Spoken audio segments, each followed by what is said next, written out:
uyu munsi mwamfashe mu nkura mu cyaro, ibiryo ndarya, mu mpaho kuryama, mu ishuri ryiza ndiga. Kugeza uyu munsi nyoboye ikigo mpuzamahanga cyitwa Run Life Rwanda, dukorera i Kigali. Ni ikigo cyatangiriye muri Espagne ariko uyu munsi kirakorera mu Rwanda. Munyemerere nshimire ubwitange bwanyu, ubuntu bwanyu, ineza yanyu. Twavuga ko ineza itabora. Waratuvunikiye imyaka myinshi, imyaka irenze 20 uyu munsi twabaye abagabo, abandi baba abagore buri munsi, ariko aho turi hose turakuzirikana. Dushimira ineza yawe, ineza ntibora kandi ntiyibagirana. Turasaba Imana rero ngo itwiture ku bwacu, ntacyo dufite twaguha kingana ineza watugiriye.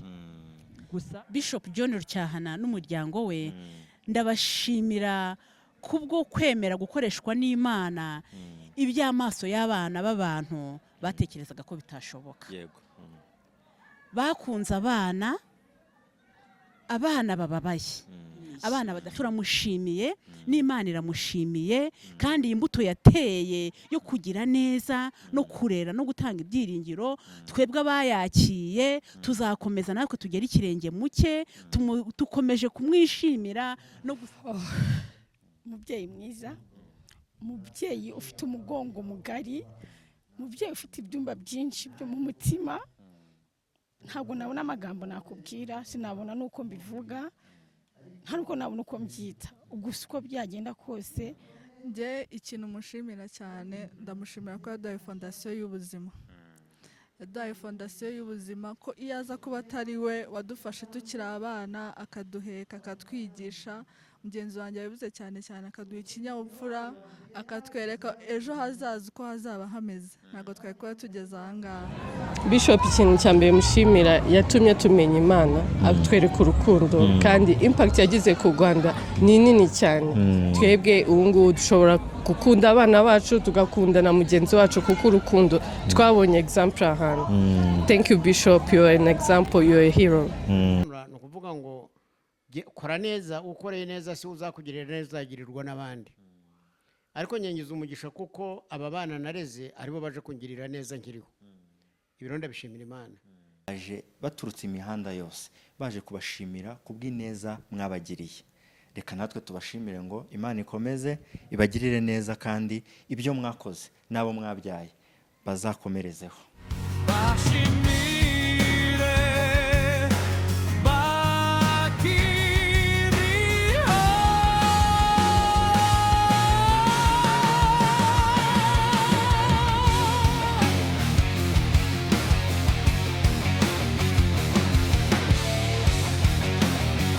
Yaravuze ngo akanyoni katagurutse nikamenya iyo bweze. Forward Next Travel Agency ije nk'igisubizo. Forward Next Travel Agency ni kampani itanga serivisi ku bantu bashaka kujya hanze mu bihugu bitandukanye mu buryo buzwi nka visa application. Bafasha abantu gushakira akazi mu bihugu byo hanze, ndetse no ku bantu bashaka kugenda kwiga mu bihugu byo hanze mu buryo bwitwa study abroad. Bakatira abantu amatike y'indege mu buryo bwitwa air ticketing. Ku bantu bashaka gutembera mu buryo bw'urukerarugendo, bagira serivisi yitwa tourist guide. By'umwihariko ku ba diaspora baba hanze bashaka kuza mu Rwanda muri vacation, babafasha kubategurira urugendo rwabo binyuze mu kubashakira ama apartment bazabamo mu gihe bazamara mu Rwanda, no kubashaka imodoka izabatwara mu gihe bazamara, ndetse no kubakatira amatike y'indege. Byose urugendo bararugutegurira rwose paka uje mu Rwanda ndetse usubiye. Dufasha abantu bashaka gukodesha amamodoka mu makwe no mu buzima busanzwe, serivisi yitwa car rental. Ukeneye izo serivisi wabasanga kuri ofisi yabo iri mu nyubako ya Mike muri basement. Wakenera ibisobanuro birambuye ukabahamagara kuri iyo nimero mubona kuri screen, ndetse ukabasura ku mbuga nkoranyambaga zabo ni Forward Next Travel Agency. Hello bantu banjye, mumeze neza? Ni Inkuru Nziza TV. Nge nitwa Nkuru Nziza Dieudonné. Gushimira si ubugwari, gushimira ni ubupfura. Mushimira kiriho yakubereye uw'ingenzi. Twagiye muri ya gahunda yacu tubashimire bakiriho. Twerekeje ahantu turi mu rugo rwa Bishop John Rucyahana. Twagiranye ikiganiro ni umubyeyi wabaye umubyeyi w'abantu benshi cyane, aba umubyeyi ku gihugu, aba umubyeyi ku bantu ku giti cyabo, aba n'umubyeyi ku bana be. Twagiye rero kugira ngo uyu ni umunezero abana yafashije muri Sunrise ashinga ikigo cy'imfubyi.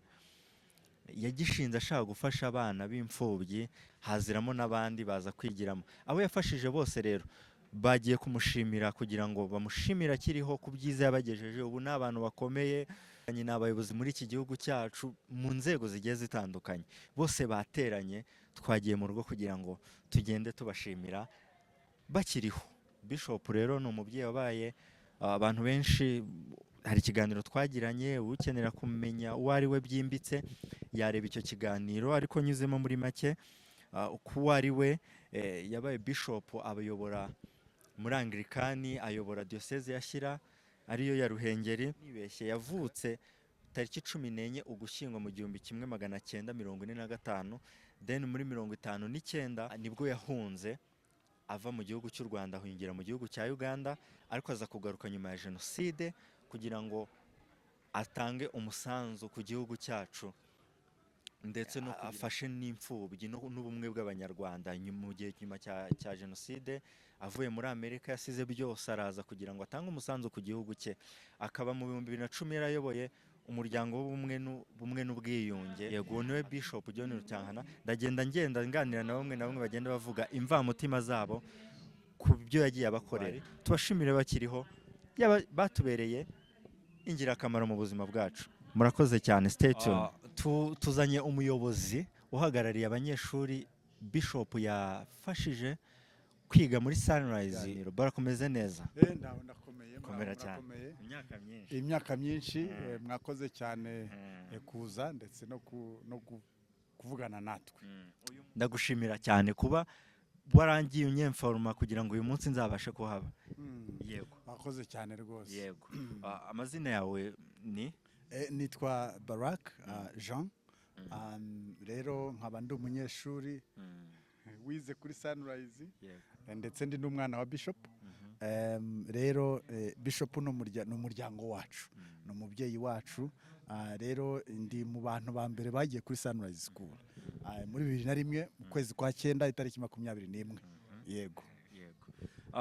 Bara, twaje gushimira umubyeyi ari nawe mubyeyi wawe.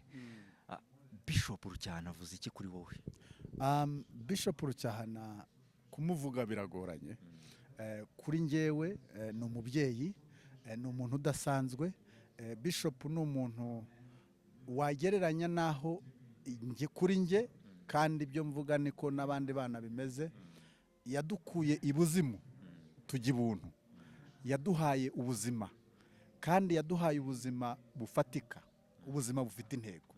Uwo rero ni umubyeyi, ntacyo wanganya. Umubyeyi aragutse kuri twebwe, aragutse mu mitima yacu, ari we n'abamukomokaho.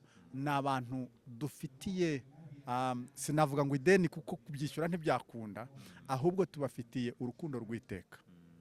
Yego. Ni ibiki washimira Bishop cyane? Ni byinshi. Icya mbere ni ukuba yarafashe imiryango y'abakene, abana bava mu miryango ikennye, hanyuma akadufasha abo bana, ariko akadufasha atarobanuye. Yafasha abana bava mu miryango itandukanye ukurikije ibibazo byabaye muri iki gihugu cyacu, ariko yafasha ahantu hose. Twese araduhuza, dukura turi umwe. Nibaza ko Bishop Rucyahana ibintu yakoze ntabwo wabihuza n'itegeko abantu bakwicara bagatora mu nteko ishinga amategeko. Biragoranye cyane, ariko yafashe umwana ukiri mutoya, afata umwana w'uwarokotse jenoside, wabuze ababyeyi muri jenoside yakorewe Abatutsi, afata umwana w'imfubyi aho ababyeyi be bakoze jenoside yakorewe Abatutsi, afata noneho n'aba bandi muri bandi twavuga ko basigajwe inyuma n'amateka. Abo bose abashyira hamwe, barakura, bakura nk'abana. Yaremye ejo hazaza h'ubunyarwanda nyabwo. Yego. Bishop Rucyahana, gira ubutumwa umugenera ku kiganiro azakireba. Yego. Imvamutima zawe. Yego. Njyewe ndashaka kugushimira Bishop Bishop John na madamu ndetse n'abana banyu n'umuryango wanyu wose, ndabashimira ko mwangiza uwo ndiwe. Iyo ntabagira ntabwo mba ndiho, n'iyo nari kuba ndiho nabi.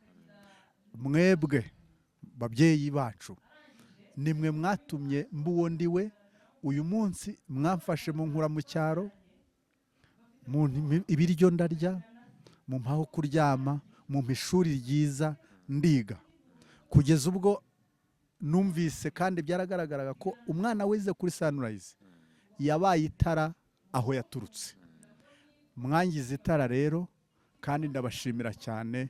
Nta buryo dufite kuri njyewe nshobora kubashimiramo uretse kugirira neza mwangiriye abandi. Murakoze cyane Bishop. Ndakubaza ikibazo, kubona wize yaragufashije mu masomo kuvana iyo hirya, ubu uri muntu ki? Njyewe nageze kuri Sunrise muri 2001 mu kwezi kwa 9 tariki 21 nari mvuye iwacu mu cyaro, amashuri abanza niga amashuri yisumbuye kuri Sunrise. Hanyuma aho ngaho niho nakuye ubushobozi bwo kwiga neza, mbona buruse.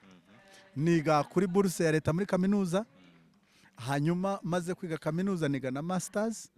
Uyu munsi nyoboye ikigo mpuzamahanga cyitwa Run Life Rwanda. Dukorera i Kigali. Ni ikigo cyatangiriye muri Espagne ariko uyu munsi kirakorera mu Rwanda. Ubwo rero ndi umuyobozi wacyo. Urumva ko rero kandi ibyo ngibyo ndi kuvuga hari abandi benshi noneho bakorera no hanze. Twese twaje tuhuje ubwo buzima, ariko ibyo bintu rwose byaragutse, turaguka. Ndi n'umubyeyi ubu ngubu, mfite umwana umwe na mama we nkunda cyane.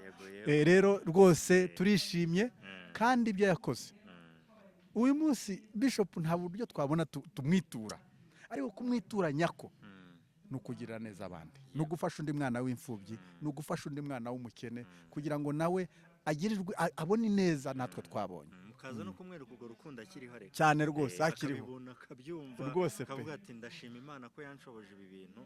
Gushima ni byiza, ngombwa kwirebamo. Oya ugomba wambaye neza cyane, wambariye ako wanitabire Miss Rwanda.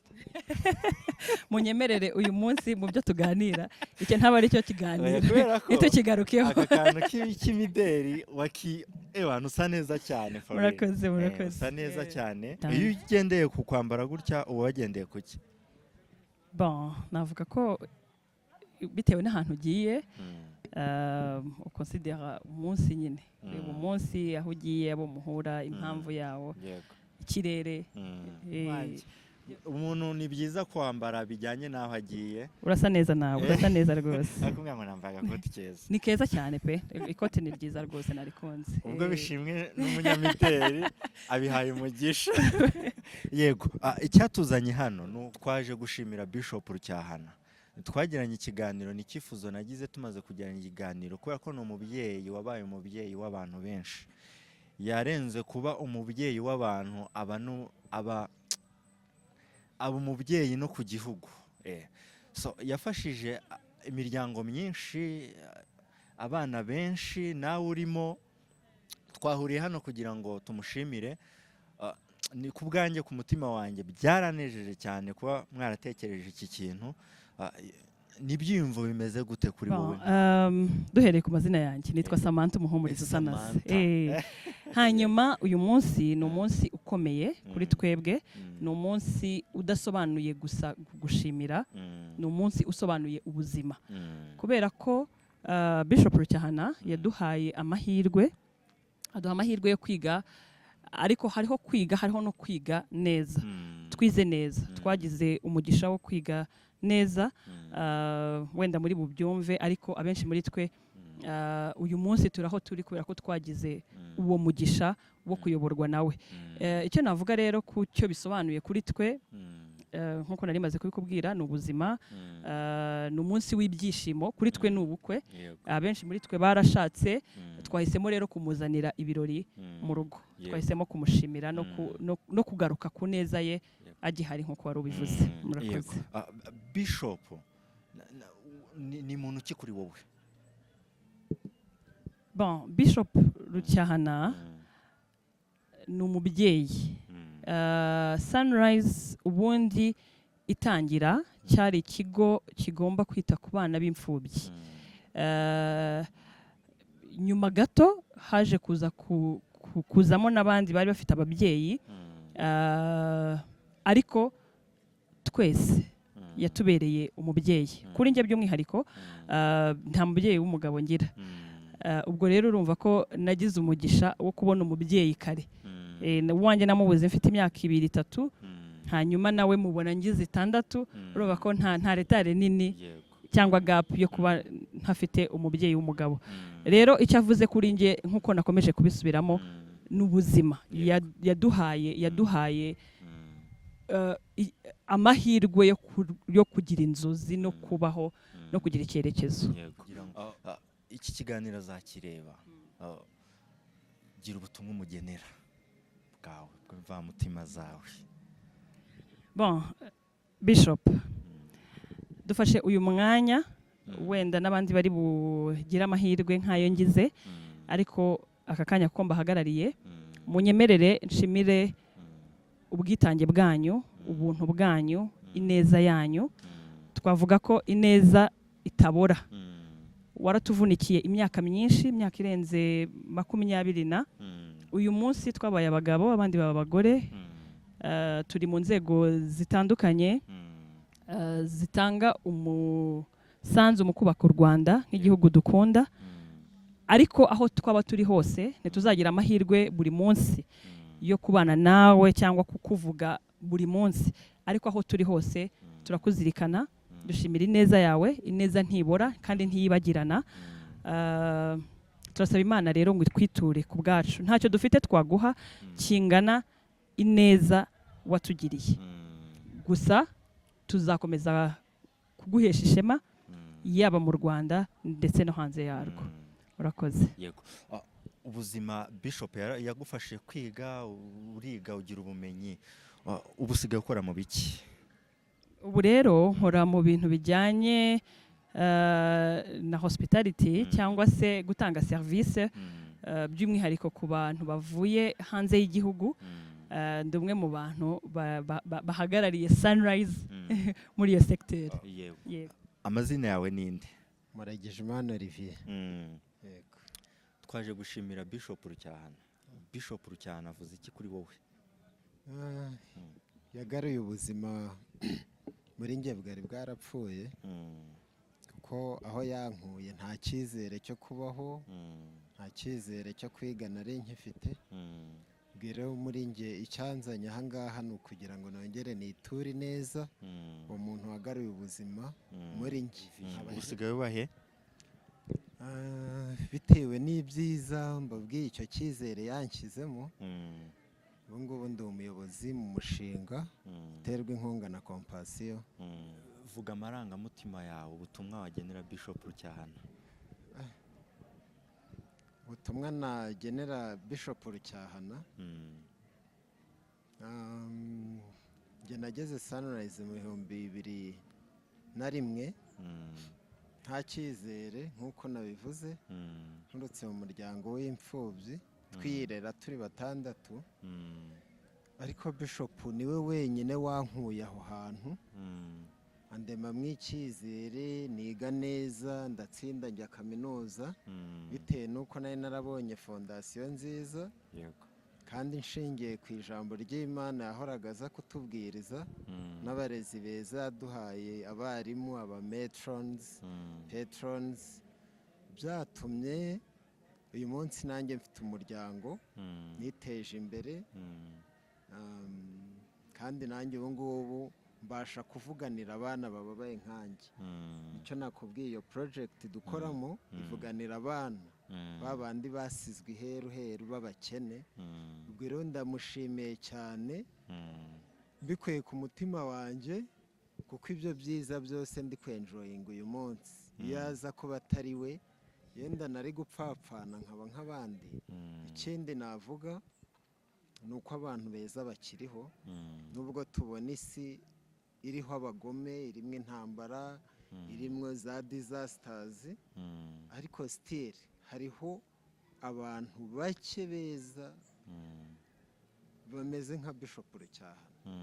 Yarokoye ubuzima bw'abantu benshi kandi aturemamo ikintu natwe cyo kugira neza abo duhura nabo ntacyo dushingiyeho. murakoze cyane murakoze. Ni benshi cyane ariko bibuza mu mbasha kugeraho. Bwese tugiye kuvuga ku mvamutima bashimire bakiriho. Yego turi kumwe nandi nguheruka kera.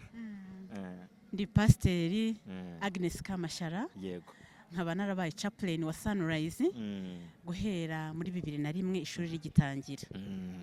Yego nanjye rero nkaba nshima Imana cyane kubw'uyu munsi, umunsi wo gushimira Imana kubw'imirimo Bishop John Rucyahana na madamu we Harriet Rucyahana, imirimo myiza bakoze yo guha ibyiringiro abana, natwe twese bakaduha ibyiringiro. Uyu munsi imbuto bateye ikaba yarakuze, ndetse benshi bari kongera gusaruraho izindi bagaha Imana icyubahiro. Nabo twaje kubashimira kuko bemeye gukoreshwa n'Imana kugira ngo icyubahiro cy'Imana kigaragarire buri wese. Bishop John Rucyahana ndetse n'umuryango we muri rusange, niki ubashimira? Bishop John Rucyahana n'umuryango we ndabashimira kubwo kwemera gukoreshwa n'Imana iby'amaso y'abana b'abantu batekerezaga ko bitashoboka. Bakunze abana bababaye, abana badafite ibyiringiro, barabafata babereka yuko kugira ibyiringiro bishoboka, babereka yuko kugira umunezero bishoboka. Babashyira mu ishuri, babigisha ubuhanga n'ubumenyi, kandi babigisha no kumenya Imana. Abo bana bateye ikirenge mu cya Bishop John, nkuko Bishop John yahaye umutima w'Imana, nabo baha umutima wabo Imana, kandi bemerera ko Imana ibakoresha. None aba bana barakuze, abana babonye ibyiringiro, babonye umunezero, baje kongera gushimira uyu mubyeyi ndetse n'Imana. Yego ni mugenera ubutumwa Bishop Rucyahana ikiganiro azakireba, vuga imvamutima zawe umubwira ibyumviro byawe kuve ku mutima. Imvamutima zanjye ndamubwira nti mubyeyi watureze turagushimiye. Biragoye kubona ijambo twakoresha rigaragaza uburemere bw'ishimwe dufite mu mitima yacu, ntago twaribona. Ariko umuririmbyi yaravuze ngo ndi no mwisi birananira kugushima uko bikwiriye, ngo ariko ngo uzampura ururimi ningera mu ijuru rwo kugushima nk'uko uri. Uyu mubyeyi nawe mu by'ukuri turamushimiye n'Imana iramushimiye, kandi imbuto yateye yo kugira neza no kurera no gutanga ibyiringiro, twebwe abayakiye tuzakomeza natwe tugera ikirenge muke. Tukomeje kumwishimira no gusaba Imana ngo imukomeze kandi imuhe uburambe, arambire gukomeza kubona imbuto z'igiti yateye zirimo zisoroma zitanga ubugingo. Imana ihabwe icyubahiro, kandi nawe turamushimiye cyane. Murakoze cyane. Murakoze. Nitwa Tubanambazi Theoneste, nkaba ndi umurezi. Nk'uko mubivuze, nanjye nagiriwe umugisha wo kuba umwe mu barezi bareze abana bize kuri Sunrise. Nge nahageze mu mwaka w'2005, nibwo natangiye akazi kuri Sunrise nk'umwarimu w'igifaransa. Mu by'ukuri nkigera kuri Sunrise nabonye ko ngeze ahandi hantu hadasanzwe, bitewe n'urukundo nabonaga umubyeyi wacu Bishop John atwereka abana, discipline, abakozi, kandi igihe cyose yadutozaga gukunda abana neza nk'ababyeyi babo. None se barimo mbazi karame iri zina ko ari hatari ariko nabari mubazi cyane. ko mbona uri umujene rwose wakubona rwose ntabwo yakumva ko wabaye umwarimu muri 2005. Si byiza kubaza umuntu w'umugabo ngo afite imyaka ingahe, aka kabazo k'amatsiko niba ntacyo bigutwaye, ubu uri mu myaka ingana iki? Murakoze. Ubu ngubu mfite imyaka 48. 2005 Sunrise ntabwo ariho nari ntangiriye akazi k'uburezi. Undi natangiye umwuga wo kurera mu mwaka w'1998. Ubwo rero naje muri Sunrise nari nsanzwe nigisha mu mashuri ya leta. Ubwo wize igifaransa ryari urumva icyo gihe cyose wakigiye? Igifaransa nakigiye mu ishuri, nagize umugisha buriya Eglise Anglicane nayigiremo umugisha cyane kuko segonderi nayize kuri Shyira groupe scolaire ikitwa École Normale Primaire. Aho rero niho naboneye umusingi w'urwo rurimi rw'igifaransa kandi byagenze neza kuko ndabyibuka umwaka wa 2005 ngera kuri Sunrise igifaransa bagitsinze neza cyane mu kizamini cya leta. Barimo mbazi karame ibintu bitatu ushimira Bishop Rucyahana. Twaje gushima rwose. Ikintu cya mbere mushimira, ndabyibuka turi muri interview y'akazi twarabarimu benshi, ndi maniste, ikizamini tugikorana n'abantu barabarisansiye barangije muri za kiye n'ahandi, ariko ndabyibuka ko muri pano bambaza yahagaze nk'umubyeyi aravuga ngo uyu mwana namubonye azavamo umurezi mwiza mu muhakazi. Icyo ndakimushimira cyane kuko nkurikije uko nari imeze n'abantu twakoranye ikizamini, iyo ari ibyo kureba ngo ku muntu n'igihagararo n'icyo kazi sinari kukabona, ariko yambonye mw'impano, Imana iramukoresha nk'uko ari umukozi w'Imana, ambona mw'impano. Icya kabiri mushimira nuko yatureze neza, tugasohoka aho turi hose tukaza tukamuhobera akatwishimira nk'umubyeyi, tukumva ko turi mu ibiganza bitekanye. Ikindi ntashobora kwibagirwa, yadutozaga ibintu by'ishyaka no kunoza umurimo.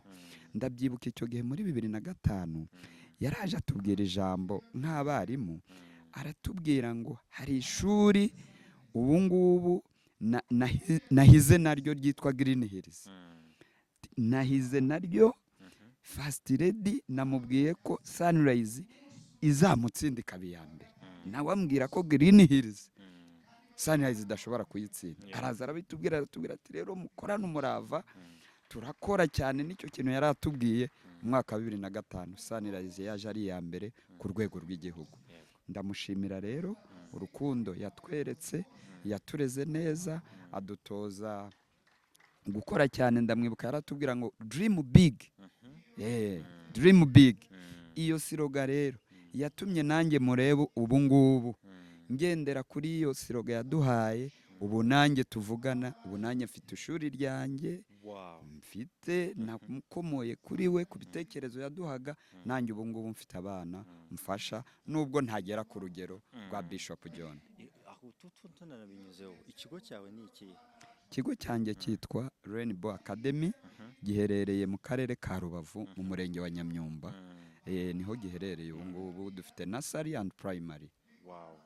Congratulations. Thank you. Imana iguhe umugisha kubw'uburezi bwawe watanze, ko nabonye abanyeshuri barakuzirikanye wababaniye neza cyane rwose. Umurezi kubona abanyeshuri yareze bakaba babaye abagabo tubona hano ngaha ni umugisha ukomeye. Reka tubigushimire. Imana iguhe umugisha kandi kuba utaracitse intege, ukaba ukomeje gutanga umusanzu ku gihugu cyacu cy'u Rwanda. Murakoze cyane. Murakoze. Imana ibahe umugisha. Kinini ariko uzi ko ibidahura ari imisozi naho abantu barahura iyo bakomeje kugira ubuzima buzima.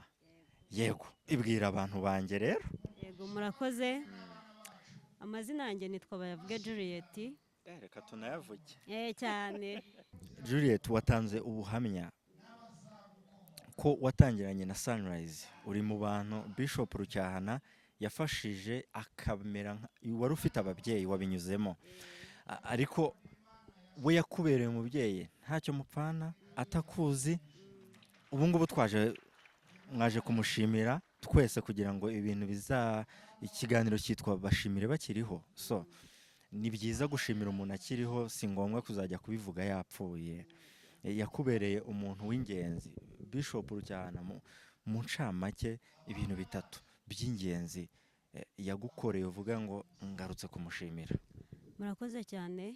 Ncamake nk'uko bivuze, Bishop ni byinshi yankoreye. Yanyishuriye amashuri, amakazi, amesha akazi, yarakanshakiye. Ikindi nyamukuru anoza ubupfura. Yego. Yagukuye iyo hirya arakuzana agukorera ibyo byose ntabwo wabivuze. Wagerageje kunyura mu Bishop Rucyahana. Iki kiganiro azakireba. Vuga imvamutima zawe, gira icyo umubwira kikuvuye ku mutima umushimira. Murakoze cyane. Umubyeyi wacu nk'uko twaje hano, twaje kumushimira. Ni byinshi yadukoreye, natwe turishimye. So rero njyewe ndamushimira cyane. Ni byinshi yatumye ngeraho. Ku bwanjye ntabwo nari kubyibashisha kubigeraho, ariko nyakubahwa Bishop John Rucyahana yatumye mbigeraho. Yarakoze cyane. Ndamushimira rero. Iyo atanyigisha cyangwa se iyo atama uburere bwiza, ntabwo mba meze uko meze ubu ngubu. So rero ni byinshi yangejejeho, ni byinshi namushimira, ni byinshi byo kuvuga kuri we kuko arabikwiriye. Murakoze. Murakoze cyane ku mwanya wawe. Gushimira si ubugwari, gushimira ni ubupfura. Mushimira akiriho yakubereye ikiraro ugera aho ugeze ubu ngubu. Yego, twaje gushima. Murakoze cyane. Bazina yanjye banyita Uwase Faith Claudine. Ndi mama w'abana babiri, mfite umugabo umwe. Nkaba twaje gushima. Murakoze. Wize muri Sunrise cyangwa wari umurezi muri icyo gisimbizi? Njye nize Sunrise, ndi mu bantu bafunguye Sunrise, nahageze mu 2001. Yego. Bishop Rucyahana avuze iki kuri wowe? Oh la la.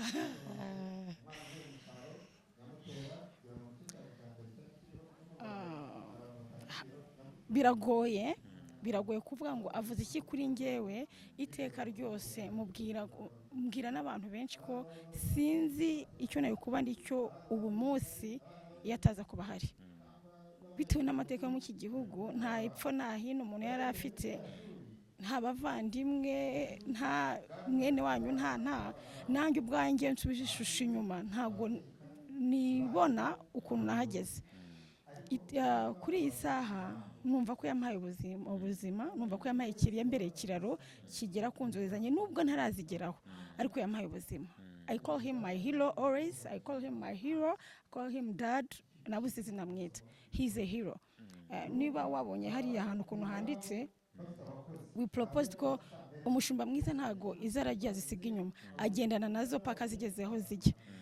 Yatugendanye natwe urugendo rurerure cyane. Niganaga na musaza wanjye, harimo abavandimwe banjye benshi. Kuri twari biteguye bikajya byanga tukabona abandi ntibarakura, kuko nkanjye tunagezeyo ndi mutoya cyane, mfite imyaka 9, 10. Urumva ubu ngubu mfite umubyeyi, mfite umugabo, mfite abana, mfite akazi, sinenzi kuvuga, ubu nzi kuvuga.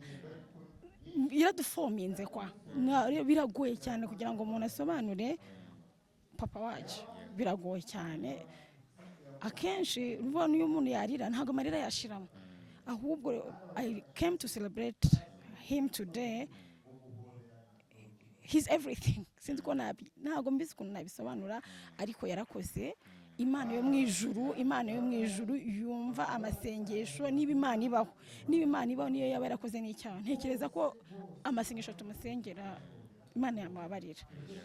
Hari igihe Bishop mu 2003 hateye umutingito, sinzi ari umwana ugeze kubivuga. Iteka ryose bihora bingaruka mu ntuza tukagira yakumanye natwe tujyana mu kibuga. Nkibaza umuntu w'umubyeyi ufite urugo, uru rukundo ntago rubaho. kandi ikindi ntabwo yadutaye ngo atureke gutya twishyuye primaire na secondaire adushakira abasiponsora twishyura twe ntabwo tuba tuzi iyo biva naho bigera atitaye ngo uvahe uturuka uri igiki. amarangamutima yawe igira ubutumwa umugenera wowe ubwawe bivuye mu mutima wawe. Umubyeyi mwiza, umubyeyi ufite umugongo mugari, umubyeyi ufite ibyumba byinshi byo mu mutima, ntabwo nabona amagambo nakubwira, sinabona nuko mbivuga, ntabwo nabona uko mbyita. Gusa uko byagenda kose uru rumuri rw'ubuzima bwanjye personally and my brother nubwo atabashije kuza ararwaye, ariko ndagukunda ndagusengera warakoze. Ikiyongereyeho abana bawe n'inshuti zanjye bose, yaba Andrew yaba Joy yaba Hope, baradukurikirana turavugana kuri telefone. Mami yabaye Marine wanjye ashaka ko atabyibuka, ndashaka kujya azabimwibutsa ko ni nabuze Marine umuntu uhagararira nabyo ndabize kuyimwibutsa ku ishuri nabatijwe akaza kuba Marine wanjye. Ntabwo mfite byinshi nakugabira, ariko umuntu wese ugukomokaho aho nzaba ndi hose, icyo nzaba ntunze cyose, nkamenya igisokuruza kiva kikagera, nzi neza ko nanjye ibyo nantunze byose twabisangira. Nta ndi magambo nabona nabwira Bishop nuko mukunda. Yarakoze aho agarukije igihe cyose azavuye mu mubiri, nditegura kuzakora igikorwa nk'iki Imana ibimfashishemo cy'urukundo cyo gufasha abana nkatwe. Murakoze. Ibi birori byabaye byiza cyane, byampujije n'abantu naherukaga kera. Bamwita Mutoni, ni inshuti yanjye twahirukanaga kera. Muto umeze ute? Ni amahoro, tumeze neza. Ndakomeye cyane. Ntabwo wari unkumbuye? Nari ngukumbuye, ni ukuri. Imana ishimwe ko twongeye guhura. Ni iby'umugisha ukomeye cyane kongera kubonana nawe. Haraciyemo igihe kinini, turanavugana kuri WhatsApp cyangwa ahandi, ariko guhura biba ari ibintu binejeje, noneho mugahurira mu gikorwa cyiza nk'iki ngiki. Murakoze cyane. Nitwa Umutoni Christine, nanjye nize Sunrise, nigayo imyaka 6. nkaba nagarutse hano mu gushimira umubyeyi. Murakoze. Gushimira bivuze iki kuri wowe? Bivuze ibintu bikomeye cyane kuba twahuriye hano, twaje gushimira umubyeyi. Ni umubyeyi wacu w'ibihe byose tutazigera twibagirwa mu buzima bwacu, yatugejeje kuri byinshi, noneho twongeye guhura n'inshuti. Ni iby'agaciro, ni ibintu bikomeye cyane. Ubu rero Mutoni ubu yatunguye kubona ndi kumuhata ibibazo ariko nanjye ni ibintu byiza, ni igihe. Yego Muto, ni igiki ushimira Bishop ku giti cyawe, apana en general? Abandi bari hari abari gushima bitandukanye, ushobora kuba bose mwese ntago mwavuga wowe imvamutima zawe, kandi iki kiganiro azakibona. Nicyo wamushimira? Njye ikintu mushimira cyane, ndamushimira ko yaduhaye fondasiyo y'ubuzima. Yaduhaye fondasiyo y'ubuzima, ko iyo aza kuba atari we wadufashe tukiri abana, akaduheka akatwigisha. Mugenzi wanjye yabivuze cyane cyane, akaduha ikinyabupfura, akatwereka ejo hazaza uko hazaba hameze. Ntabwo twari kuba tugeze aha ngaha. Ubu turi abakobwa, turi inkumi, turi abasore. Ni ukuri, ni ibintu byatunyuze umutima cyane. Turamushimiye rero kubwe, atari we, ego si Imana, ariko niwe mubyeyi Imana yaduhaye kuba tugeze aha ngaha. Kuri wumve imbamutima zacu ko tumushimiye, twaranyuzwe kubwe. Yaratwigishije, yaratwambitse, yaratuyoboye, mbese byose arabiduhaye. Yego. Kuri iyo foundation Bishop cyane yakoze kugira ngo ubashe kwigira ubwo bumenyi, ubu uri muntu ki? Ubu ndi umuntu ushobora kwikorera, nshobora guhagarara imbere y'abandi nkavuga, nyamara mbere ntabwo nari mbishoboye. Ndi umuntu igihugu gitezeho byinshi, ndi urubyiruko rutoya, igihugu kibonamo ejo hazaza, hari ahantu nzabageza mu mbaraga zanjye, mu byo yanyigisha, mu kinyabupfura yamaye, byamaye inzira y'ubuzima, kandi neza imbere urubyiruko, nanjye ubwanjye niteza imbere. Mutoni nabivuga gutya ni ikintu gikomeye. Muto, kangushimire nanjye ku giti cyanjye, sibyo? Ndagushimira cyane. Mutoni murebe ukuntu atangwa, bivuge ko twari inshuti. Kuva kera. Ni inshuti cyane, ndamushimira cyane. Hari umuntu wavuze ntabwo yakundaga kuvuga cyane. so rero ibintu asigaye akora ubu ngubu byarantunguye, ntabwo numvaga ngo Mutoni ubu ngubu yaba ari umwe utanga umusanzu mu mutekano w'igihugu. Ubu ni afande nimubone mwivugishaho gutya ariko ni afande. Ndagushimira cyane kuba waratekereje. Ngewe ko tukiri inshuti uko nakubonaga ntabwo nabikubwira, ntabwo niyumvisha ko ushobora gutekereza kuba wahagarara ukajya ku ikosi ukaba umupolisi. Urumva, ndagushimira kubw'umusanzu wo kuvuga ngo reka njye gutanga imbaraga zanjye nzihereze igihugu cyanjye ndinda abanjye. Urumva, ndaho ngaho ndagushimira cyane. Ahasigaye noneho ugiye kugira ubutumwa ugenera Bishop Rucyahana bukuvuye imvamutima zawe. Yego, umugemurire muri kamera ubimubwire ko ibintu azabireba. Umubyeyi wacu ndamushimiye cyane. Njye ni byinshi navuga, twagendanye urugendo runini, arabizi. N'umuryango wanjye uramushimiye cyane. Ni ukuri hari ibintu bikurenga ukabura ukuntu bivuga, ariko ikiruta byose ndamusabira umugisha ku Mana, kandi yumve ko nanyuzwe cyane n'imirimo yankoreye n'ubugwaneza yanyeretse no kumbera umubyeyi yakoze. Imana imuhe umugisha. Murakoze. Nitwa Inyange Nzayitara, nize muri Sunrise, nsoza mu 2011. Yego. Ibyiyumviro byawe kuri Bishop Rucyahana twaje kumushimira kugira ngo tubashimire bakiriho. Ni umugisha ukomeye gushimira umuntu akiriho, kuba utaje kumushimira twaje gushyingura, ahubwo twaje kumushimira ngo twumve tuvuge ibyiyumviro byacu. Bose ababashe kuvuga hariya si buri wese, ariko hano buri wese azagira ikiganiro azakibona. Nicyo ushimira Bishop? Bishop ikintu cya mbere mushimira, yatumye tumenya Imana, atwereka urukundo, kandi impact yagize ku Rwanda ni nini cyane. Twebwe ubu ngubu dushobora gukunda abana bacu, tugakunda na mugenzi wacu kuko urukundo twabonye example ahantu. Thank you Bishop, you are an example, you are a hero. Uri umubyeyi? Yego. Ufite abana bangahe? Batatu. Ubu uba hehe? Kicukiro. Yego. Amarangamutima yawe, ibyiyumviro byawe, genda muri kamera ubwire Bishop ko ikiganiro azakireba. Bishop, urakoze cyane kutubyorera intangarugero, waradukunze, utwereka n'uburyo bwo gukunda, wanyigishije ibintu byinshi ku Mana. N'uno munsi nabwo watweretse yuko tutagomba kuguma hamwe, tugomba kuba impact nk'uko wabaye impact. Tugusezeranyije yuko iyo impact tuzayikora. Ubu ngubu usigaye ukora mu biki? Ubu ngubu nkora muri sales. Sawa, urakoze cyane Mana. Yego, murakoze. Umeze neza Mama Boy? Umeze neza.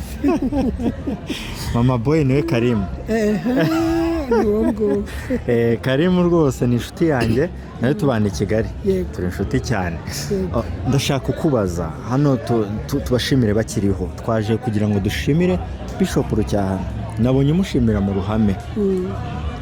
Uyu mubyeyi nyuma yo kurokoka jenoside akaba umupfakazi, yabonye ihumure riturutse kuri Bishop Rucyahana, amuboneraho ubuzima.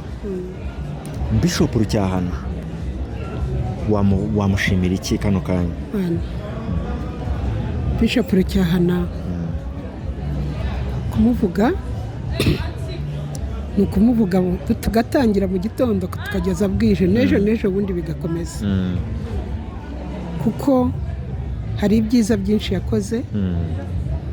Ahereye kuri jye, nubwo namugezeho yakiriye abana batandukanye, batarimo ivanguramoko, batarimo ivangurakarere, amadini ndetse n'ibihugu, kuko yakiriye byinshi kandi yakiriye benshi.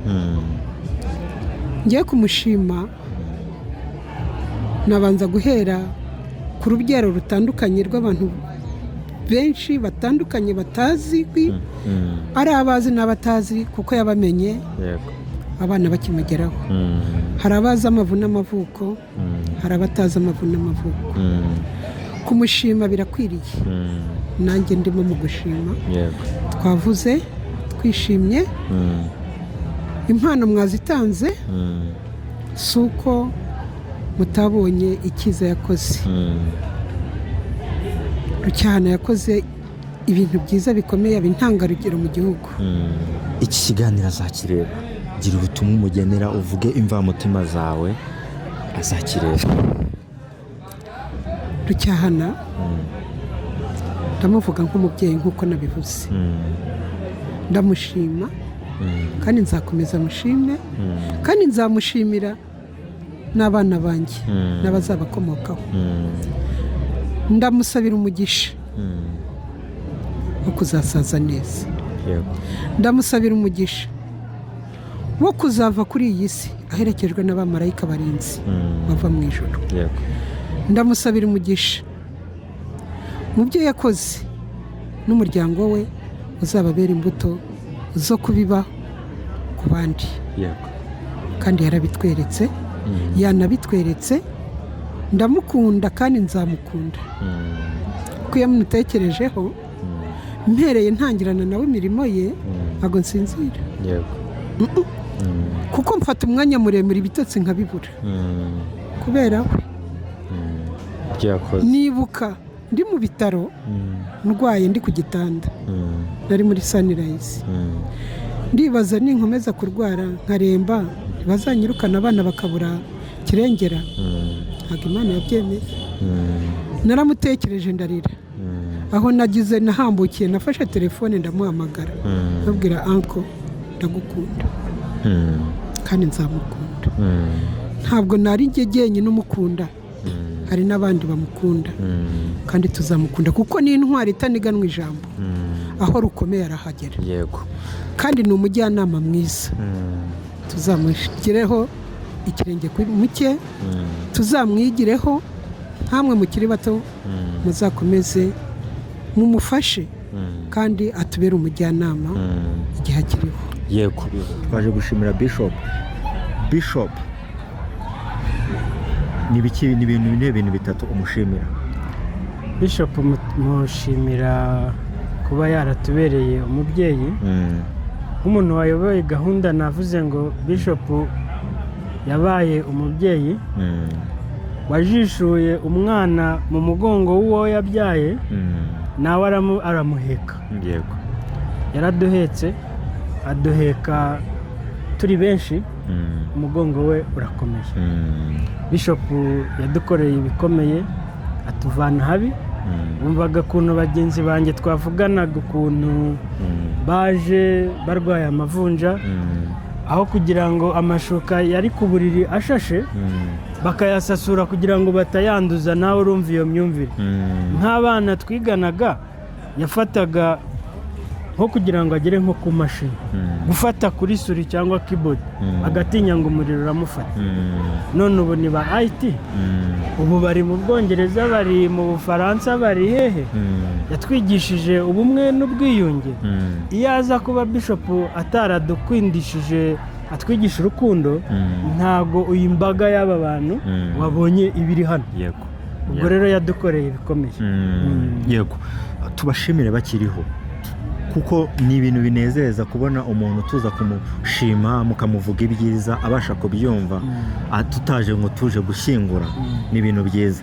Imvamutima zawe zo z'ikintu iki kiganiro azakireba, gira ubutumwa umugenera Bishop.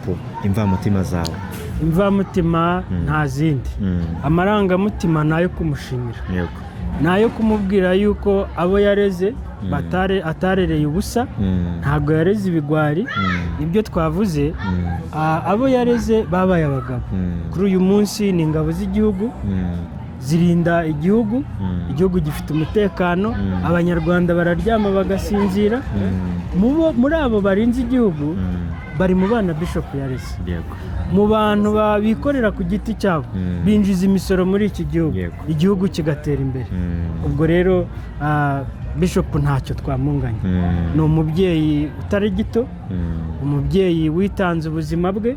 Bumvisha ukuntu twavuze uburyo ikirunga kijya kuruka, yasohotse mu nzu asezera umuryango we, aze Sunrise ngo nikiruka ayo magma ni kiriya gikoma cy'ibirunga, basi nikinatemba kikagera muri Sunrise kidutembane twese urumva ni intwari yahaze ubuzima bwe ku bwacu yagiye ingendo nyinshi ajya muri Amerika ajya gushaka inkunga hirya no hino kugira ngo umwana wa Sunrise abeho yige yadushyizemo ubumuntu abantu tutari dufite Sunrise yari ifite imico y'abana batandukanye buriya Bishop yavuga ngo ntibazamwanduriza abana nawe urabizi amateka y'igihugu cyacu ideology ituruka ku mashyiga yo mu nzu kubwira ababyeyi iyo bazaga nko gusura agafata ijambo akababwira ngo ntimuzandogera abana ni nko kubabwira ngo ingengabitekerezo ya jenoside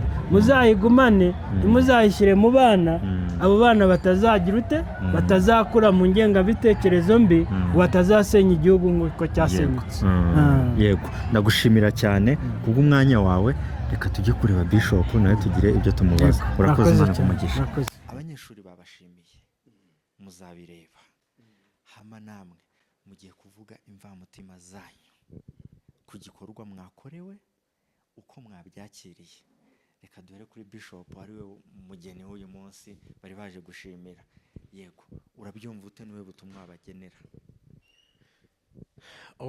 uko mbyumva birarenze kuko ntibikunze kubaho kenshi ugirira abantu neza nk'uko abanyarwanda bavuga ngo gira neza wigendere uzayisanga imbere icyo bisobanura ni ukuvuga ngo kora neza ukoreye neza si uzakugirira neza uzagirirwa n'abandi ariko nyengiza umugisha kuko aba bana nareze aribo baje kungirira neza nkiriho ibiro ndabishimira Imana kandi nk'uko uvuga nyine kenshi bitera amarangamutima kuko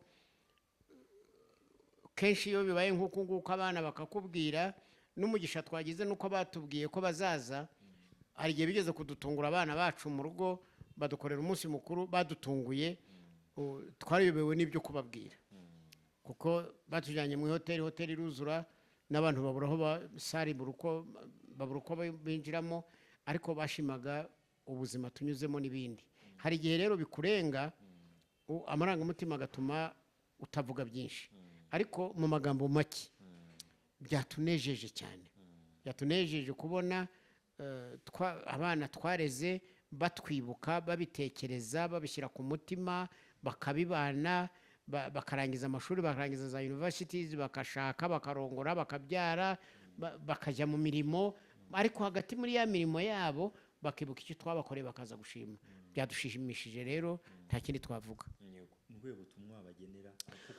ubutumwa nabagenera ari ababonetse n'abatabonetse ndabasaba ibi twabakoreye biracyakenewe mu Rwanda nabo bazabikorera abandi tujye kuri uru ruhande urubavu rwawe wihitiyemo imyaka myinshi mukaba muyigendanye ni ukuri nta mugisha niba ari umugisha Imana ishobora guhereza umuntu ni ukumuhakurama akabasha kubona hari uwo mwatangiranye Sunrise watabarutse byakubabaje kuba baje kugushimira we atarahari ubwo Imana niko yabishimye rero nk'uko tugomba kubashimira bakiriho wowe ugize umugisha wo kurama baje kugushimira ukiriho ariko biragoye ko wari kubigeraho uri wenyine udafite uyu muntu ugufasha kukugira inama uruhukiraho akabasha kukumva akagushyigikira muri byose ibyiyumviro iyo ubona umutware wawe mumaranye imyaka ingahe kwanza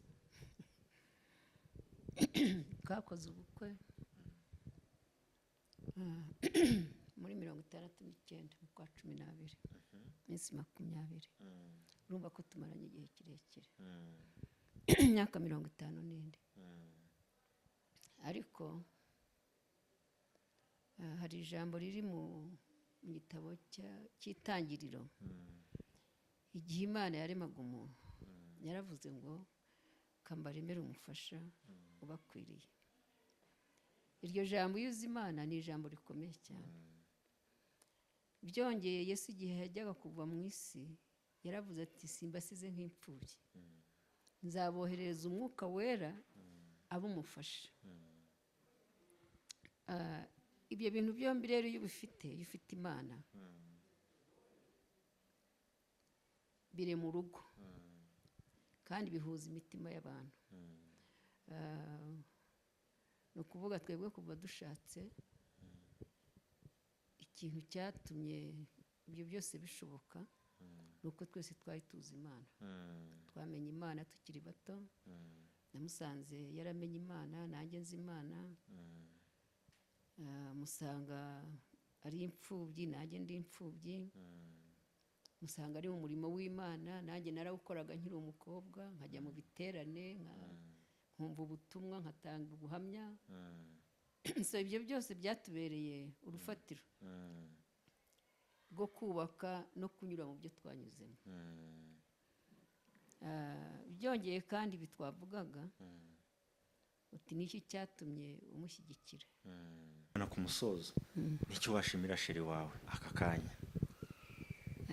Nigeze kukivugaho, namushimira ko yabaye intwari muri ibyo bintu byose no muri urwo rugendo, ko atigeze acogora cyangwa ngo acogozwe n'ikintu runaka. Hari ijambo akunda kuvuga, akavuga ngo ikibi ntigikizwa n'ikindi kibi, cyangwa inabi ntikizwa n'indi nabi. Oya, rero namushimira ko mu buryo bwo kubaka ntabwo yadutereranye, yabaye intwari. Mu buryo bw'umurimo yabaye intwari, mu buryo bwo kwitanga yabaye intwari. Ni ukuvuga, navuga ngo nicyo kureberaho cyacu. Nicyo namushimira, kuko muri iyi si tubamwo habamo ibintu byinshi. Yego. Papa Bishop, wagize amahitamo urambagiza. Ubu ngubu aho musazanye no mu ijuru tugezeho tugashaka abagore, aya mahitamo wakongera ukayahitamo? Mvo cyane. Nuko bajya badutera ubwoba ngo mu ijuru nta bagore n'abagabo baba. Ariko twakomeza no mu ijuru nta kibazo. Yego. Ugeze mu ijuru ugasanga tuzatunga abagore n'abapapa, uyu mupapa wakongera kumwemera ukavuga ati ndabyemeye ndamaramaje? Urugero rw'akantu gato, twebwe kuva twashakana, uretse wenda nk'umuntu wavugiye mu kindi gihugu, ariko igihe turi mu gihugu kimwe na mbere hose tutarabyara, naho twamariye kugira abana bato, tutaraza no mu Rwanda, sinibuka umunsi n'umwe yaraye ahantu atavuze ati sinza amafungure singaruka. Ariko iteka ryose n'abana nababwiraga nti se nabafungurira mukajya kugira ngo ya turarinda papa, turarinda dufungurire hamwe. Icyo ni ikintu mu muryango kijya kiba ikintu gikomeye. Ariko iteka ryose yaduhaga information, akavuga ati ngiye Kampala sinzagaruka, nzagaruka. Kandi umunsi yavuze ko azagaruka akagaruka. Icyo gihe amatelefoni yari ataraba. Aho amatelefoni aziye rero byurumva ko byoroshye. Ndagaruka igihe iki n'iki, sindi bugaruke. Urumva ibyo ngibyo bituma umuntu agira ibyiringiro by'umuntu bari hamwe nawe. Yego. Tuganye ku musozo, murakoze. Kandi ugira Imana ashimirwa n'uwo yagiriye neza. Ni umugisha ukomeye cyane. Icya mbere yabahaye Kristo, ibahaye kurambana, ibaha urubyaro, ibaha abuzukuru, hanyuma ibahaye kurama. None abandi baje baturutse imihanda yose, baje kubashimira kubw'ineza mwabagiriye. Reka natwe tubashimire ngo Imana ikomeze ibagirire neza, kandi ibyo mwakoze n'abo mwabyaye bazakomerezeho. Murakoze.